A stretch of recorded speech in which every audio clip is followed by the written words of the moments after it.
Well, West Maui is set to reopen to tourists for the first time since the deadly wildfires that devastated the island. This week, the mayor of Maui County announced that starting November 1st, all of West Maui, except for some burned out areas in Lahaina, will reopen to tourists. Let's bring in Alexa Caskey for more on this. She lives in Lahaina and owns Moko Roots, a vegan restaurant there. Alexa, good morning and good to have you back. You were with us in August talking about recovery efforts. Your business, thankfully, was spared during the wildfires, but how have you seen things change? What's it been like since we spoke with you last?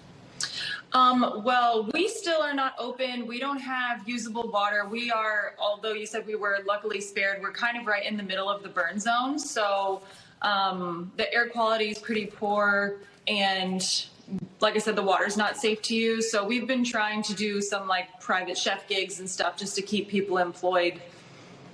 Yeah, you mentioned that you're right in the middle of that burn zone. I know that means a lot of it won't be reopening. What does that mean for you? Will you be able to reopen amid that come November 1st? We're waiting on water. That's the only thing. I would have opened much sooner, even if it was just for locals, had we had usable water, like even a couple days after the fire. So that's really our main thing that we're waiting on. There has been some debate about the plan to reopen West Maui to tourists. What are your thoughts on this? Do you think now is the right time to reopen, and what would it take to make that happen, do you think? I think it's a complicated issue, obviously, for people who are still displaced and they haven't found any real long-term housing solutions that are in hotels. Like, it's completely understandable that they are really nervous for hotels reopening to tourists because they're going to be yet again displaced from there and they don't exactly know where they're going to go.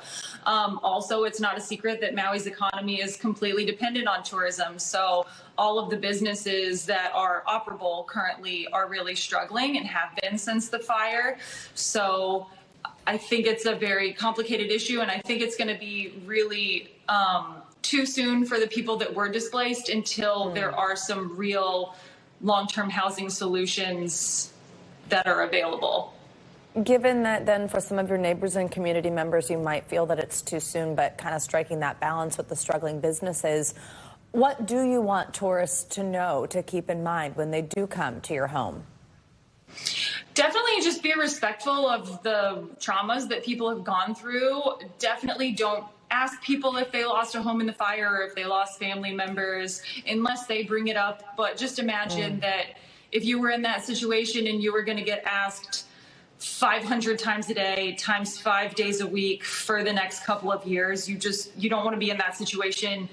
It's, even if you are curious as a tourist as to whether or not the person serving you at the restaurant did lose a home, you're not the only person asking them that. So just please don't unless they bring it up for some reason. But people do not want to answer that question 10,000 times in the next couple of months. Absolutely. A really good reminder. Alexa Caskey, thank you for joining us again. We'll continue to check in with you. Thanks for watching. Stay updated about breaking news and top stories on the NBC News app or follow us on social media.